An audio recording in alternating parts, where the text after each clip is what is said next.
Hello, and welcome to my tour of my CD library and music collection that I affectionately call the Tone Conservatory.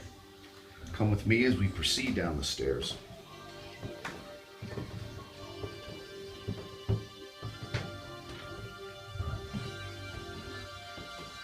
Turning around the corner, we come to what I call the anteroom, or the TV area, which houses the first portion of my rather large collection.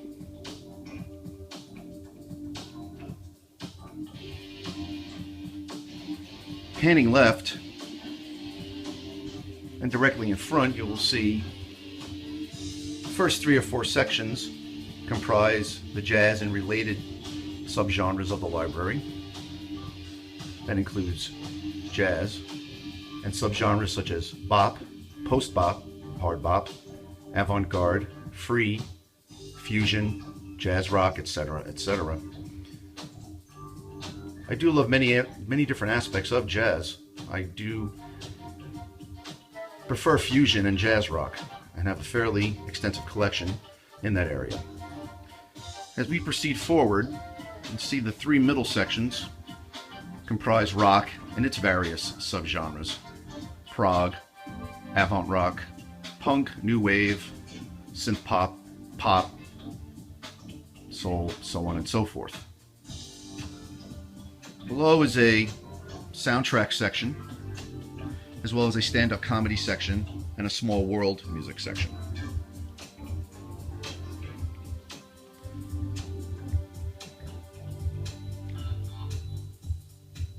These are authentic subway city signs, city subway signs, New York City subway signs, I should say, retrieved from a vendor who used to sell them in Manhattan on Houston Street and is no longer there.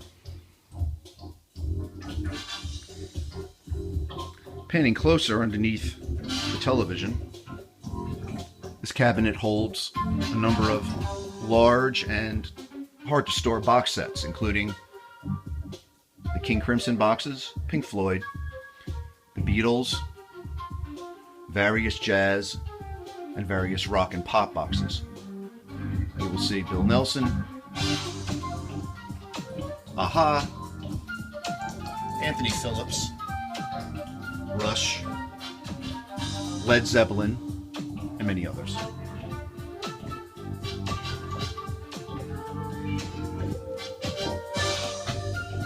As we pan back and cruise left,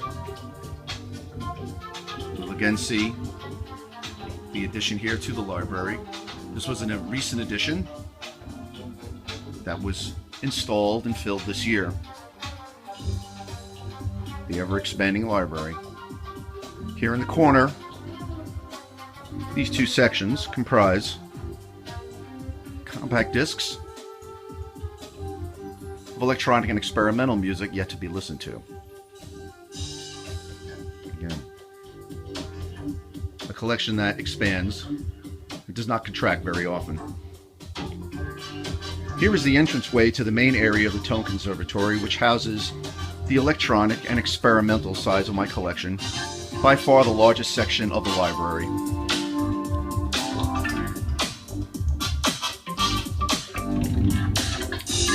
Here the stereo system and part of the collection. Numerous electronic and related box sets, including Cabaret Voltaire, Underworld, and various others. Playing in the background is a CD by Leon Lohman, a little-known synthesist from the 80s,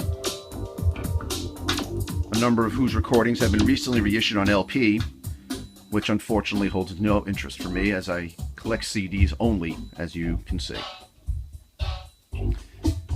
Panning back around, you can see the library in its entirety.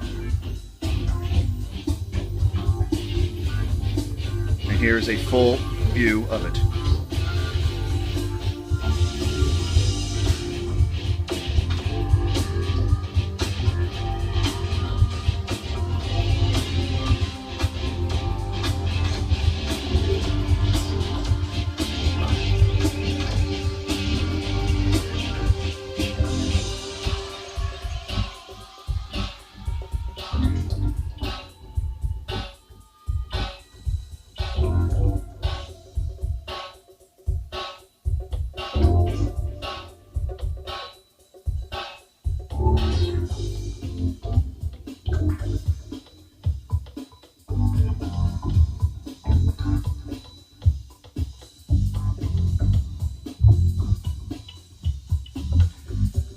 taking a walk around the perimeter of the main part of the Tone Conservatory,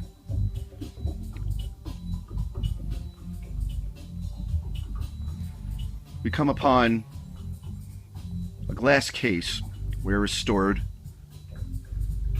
again, more art objects and collector's items that cannot fit on the normal shelves, or strange oblong shapes, unusual designs, and unusual types of packaging. I'm a great believer in well done, artistically designed CDs and CD packaging, as you can see by this collection. It's great to see artists who have tried to expand the form and get beyond the mundane aspects of the jewel box. Although that being said, I've never had a problem with the jewel box. I think it's actually a reasonably decent design, just as much as the cassette jewel box was. Of course, that's a subject that is debatable, but it has become a standard. Panning over here to the left is where the collection actually starts and then runs. The A's start here. Move around the room, down the main wall, and then back to the front, and then through the various bookcases in the center of the room before ending up here.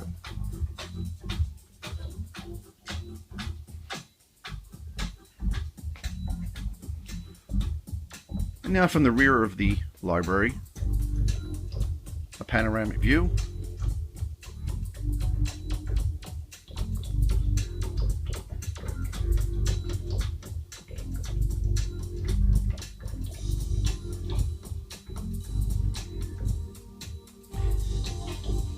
This is the space also that many years ago I used to host a series of home concerts called 1000 Pulses. You could fit approximately 70 people in this space. Many fine concerts occurred here, including Robert Rich, Malcolm Cecil of Tonto's Expanding Headband, the late Richard Lanehart, and many others.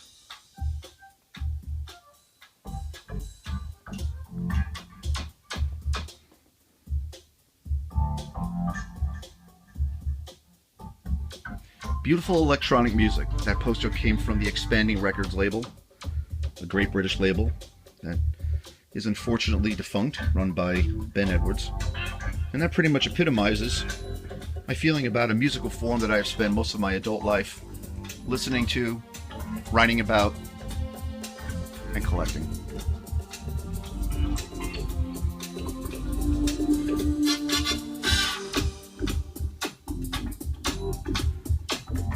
Panning up here on the wall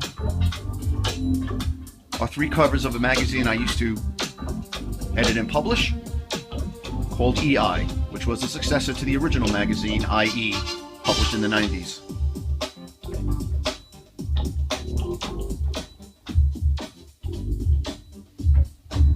Some 3-inch CDs of a series that was released by Kim Cascone. Space Machine 3-inch CDs. And again, more unusual 3-inch CD packages that simply cannot be housed anywhere else.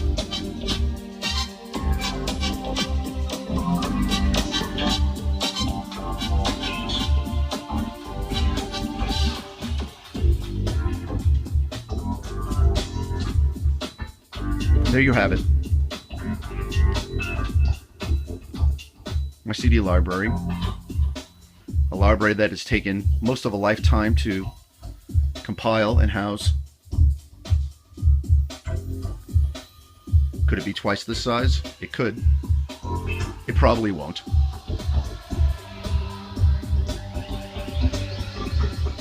Thank you for taking the tour.